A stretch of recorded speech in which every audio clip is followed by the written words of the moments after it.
Gipuzkoako Foru Aldundiko gobernu honeko eta berrikuntza politiko sozialeko zuzendaritzak abian daukan bidelaguntza programaren baitan, azaroaren 21ean, lidergo partekatuen inguruko jardunaldia ospatu da.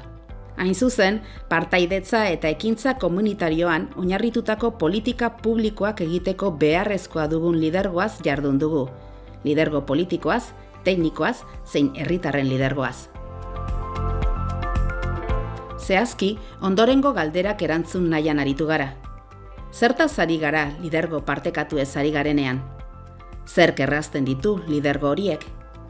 Nork bere ardura eta boteretik, politikari, teknikari zein herritar, zer dugu esateko? Zeintzuk dira gure indarguneak, eta zer bide dugu oraindik jorratzeko? Horretarako, batetik gaian adituak diren gonbidatuak izan ditugu. Begoña Romanek lidergo partekatuaren kontzeptura hurbildu gaitu, etika publikotik eta horrek dakartzan erantzukizunetatik. Asiel Morenok berriz, lidergo partekatuetarako gakoak eman dizkigu. Rol desberdinek euren ekintzak ilusioz, arduraz eta sinesmenez bideratu ahal izateko palankak eskainiz.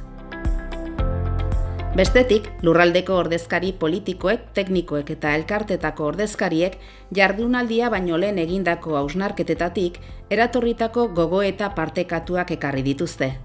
Hain zuzen, modu kolektiboan egindako gogoetak partekatu dituzte Ana Azkoitiak eta Igor Enparanek ordezkari politiko gisa.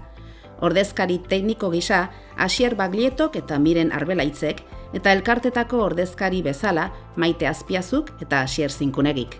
Besteak beste, bidea elkarrekin egin beharraz, boterea partekatzeaz eta lidergoa garatzeko aurrera begira egin beharrekoaz jardun dute. Azkenik, Ainhoa Nobo eta Nagore Ipina, goizak emandakotik abiatuta, aurrera begira dauden aukerez eta sakondu beharreko galderez aritu dira. Guztira, jardunaldian 73 pertsonek parte hartu dute.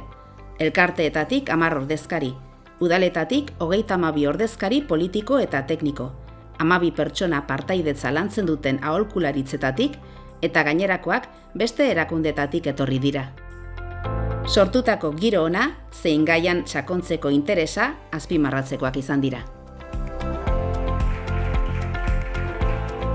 Hurrengo urratsa berriz, bidelaguntza programaren baitan eskainiko diren prestakuntza ekintzak izango dira.